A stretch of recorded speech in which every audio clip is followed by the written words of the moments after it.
Hey hi welcome back to our channel. இன்றைக்கி நம்ம சேனலில் என்ன பார்த்துக்கிட்டு இருக்கோம் அப்படின்னா, வாஷிங் மிஷின் உள்ளே வந்து ட்ரம் இருக்குது பார்த்தீங்களா, அதை க்ளீன் பண்ணுறதுக்கான பவுடரை எப்படி மேக் பண்ணுறது, அதை யார் எங்கே சொல்லி கொடுக்குறா அப்படின்ற டீட்டெயில் தான் பார்த்துக்கிட்டு இருக்கோம். இது ஒரு சூப்பரான ஒரு பிஸ்னஸ் ஐடியாங்க. இது ரெடி பண்ணுறதுக்கு உங்களுக்கு காஸ்ட்டு பார்த்தீங்கன்னா 1 கிலோவுக்கே 50 ரூபா தாங்க ஆகும். ஆனால் நீங்கள் 1 கிலோ இதை 500 ரூபா வரைக்கும் சேல்ஸ் பண்ணலாம். ஏன்னா இப்போ வாஷிங் மிஷின் இல்லாத வீடு யாருமே இல்லை. எல்லார் வீட்லேயும் கம்பல்சரி வாஷிங் மிஷின் இருக்குது. ஆனால் அந்த வாஷிங் மிஷினை கரெக்டாக மெயின்டெனன்ஸ் பண்ணணும், இல்லைனா அதுக்கு செலவு வந்துடும். ஸோ அப்படி இருக்கும்போது இந்த ஒரு ப்ராடக்ட் ஒரு ரெகுலரான எல்லாரும் வாங்கக்கூடிய ஒரு ப்ராடக்ட்டுங்க.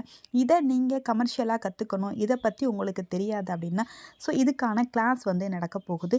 ஸோ எங்கே அப்படின்ற எல்லா டீட்டெயிலும் ஸ்க்ரீனில் தர நம்பருக்கு வாட்ஸ்அப் பண்ணி நீங்கள் டீட்டெயிலாக கேட்டு தெரிஞ்சுக்கலாம். இதுக்கு உங்களுக்கு சர்டிஃபிகேட்டும் கவர்மெண்ட் சர்டிஃபிகேட்டும் ப்ரொவைட் பண்ணிடுவாங்க. ஸோ இது வந்து ஒரு சூப்பரான ப்ராடக்ட்னே சொல்லலாம். ஸோ இந்த கிளாஸை நீங்கள் மிஸ் பண்ணிடாமல் ஜாயின் பண்ணிக்கோங்க. உங்களுக்கு ரொம்ப ரொம்ப யூஸ்ஃபுல்லாக இருக்கும். இது ஒரு பிஸ்னஸாக கொண்டு போகிற அளவுக்கு நல்ல ஒரு தொழிலாகவே இருக்கும். நல்ல மார்ஜின் இருக்கக்கூடிய ஒரு தொழில் தாங்க இது.